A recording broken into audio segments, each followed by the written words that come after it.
Super చరిత్ర ఉంది. ఆయన ట్రాకు సూపర్ ట్రాక్ ఉంది. కేసీఆర్ అని ఎల్లగొట్టుకొని ఆయన మొడలు కలిసిపోయాడు. అర్థమైందా? ప్లస్ ఈటల రాజేంద్ర ట్రాక్ ఉన్నది, మోడీ ట్రాక్ ఉన్నది. దాన్ని ఎవడు ఆపలేడు. మనం మైనంపల్లికి ఎట్లండో అంతకంటే ఎక్కువ వేరే వాళ్ళందరూ ఓడు. అది ట్రాకే కరెక్ట్ ఉన్నది లేదు. అది మోడీది రాజన్నది చాలా ఉంది. దాన్ని ఎవరు ఆపలేరు. నువ్వు ఆ రోడ్ షో చూస్తేనే సరిపోయింది అనుకుంటా. కానీ అంతే ఇక. ఎందుకంటే మళ్ళీ ఈ మధ్యలో మన శ్రీరాముని గురించి అది చేసిండు. ఇంతకంటే ఇంకేముంది భయం? కేంద్రంలో మాత్రం బీజేపీ 100% రావాలి కేంద్రంలో. మీరు కూడా అనాలి. కాకపోతే జనరల్ ఏంటంటే మన ఇంట్లో ఎవడో పెద్దవాడు ఉండాలి కదా, కట్టబెట్టి కాపాడేవాడు. ఇప్పుడు ఆయన అక్కడ ఉన్నాడు కదా, అంతే కదా. అది అంతే, అది మినిమం ప్రిన్సిపల్. వీళ్ళు గెలిచి లొల్లులు తప్ప తెచ్చి వీళ్ళ చరిత్రల నుంచే అంతే. వాళ్ళ కాంగ్రెస్లో ఉన్న వాళ్ళే థిమ్మింగ్ వాళ్ళు. వాళ్ళ చరిత్ర ఏంటంటే ఎవడు వాడు సంపాదించుకొని పైసలు ఎన్నుకోసి సీసీ బ్యాంకులో పెట్టుకొని తప్ప వీళ్ళు చేసేది ఏం లేదు. అదే అర్థమైందా? మంచి చేసేటోని వాడిని తిట్టుడు తప్ప వీళ్ళు చేసేది ఏం లేదు. ఇప్పుడు నేను రెచ్చగొట్టినావు అనుకో, నువ్వు పిచ్చోనైతే ఇంకోటి గెలిచిపోవాలి. ఇది ఇలా ట్రాక్.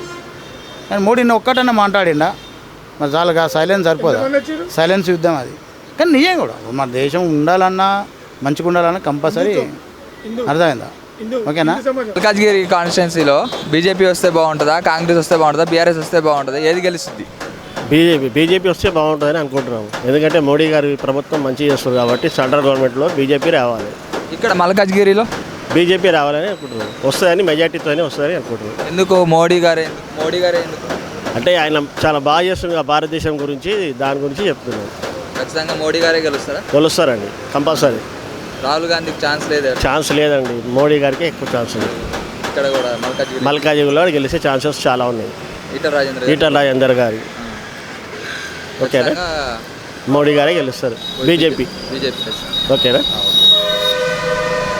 మల్కాజ్గిరిలో ఏ పార్టీ వస్తుంది అనుకుంటున్నారు మీరు? ఏది గెలిచిద్ది అనుకుంటున్నారు? బీజేపీ వస్తుంది కంపల్సరీ. ఖచ్చితంగా బీజేపీ వచ్చింది. బీజేపీలో ఇప్పుడు ఎవరు నిలబడుతున్నారు ఇక్కడ? ఈటల రాజేందర్. ఖచ్చితంగా ఈటల రాజేందరే గెలుస్తారా? పైన మరి కేంద్రంలో ఏది వస్తే బాగుంటుంది? కేంద్రంలో కూడా బీజేపీ వస్తేనే బాగుంటుంది. బీజేపీ అంటే ఆయన చేసిన పరిపాలన అట్లా బాగుంది. ఆర్టికల్ 370 రద్దు, రామ మందిరం అంది కూడా 59 సంవత్సరాల తర్వాత ఫైనల్ రిజల్ట్ వచ్చింది కూడా బీజేపీలోనే వచ్చింది. మన ప్రపంచ దేశాలకు కూడా ఇండియా అన్నది ఒక స్థాయిలో ఉంచడానికి కారణం బీజేపీ. మన సోలార్ను తీసుకొచ్చింది కూడా బీజేపీ. చాలా ఉన్నాయి బీజేపీ చేసింది. పెట్రోల్ రేట్లు పెరిగింది అని అంటున్నారు కానీ ఎలక్ట్రిక్ బైకులు వచ్చినాయని చూడట్లేదు. అది ఇదివరకు లేవు. ఇప్పుడు తీసుకొచ్చింది కూడా కేంద్రమే. ఖచ్చితంగా బీజేపీ. రాహుల్ గాంధీకి ఛాన్స్ లేదంటారా? లేదు, ఛాన్స్ లేదు.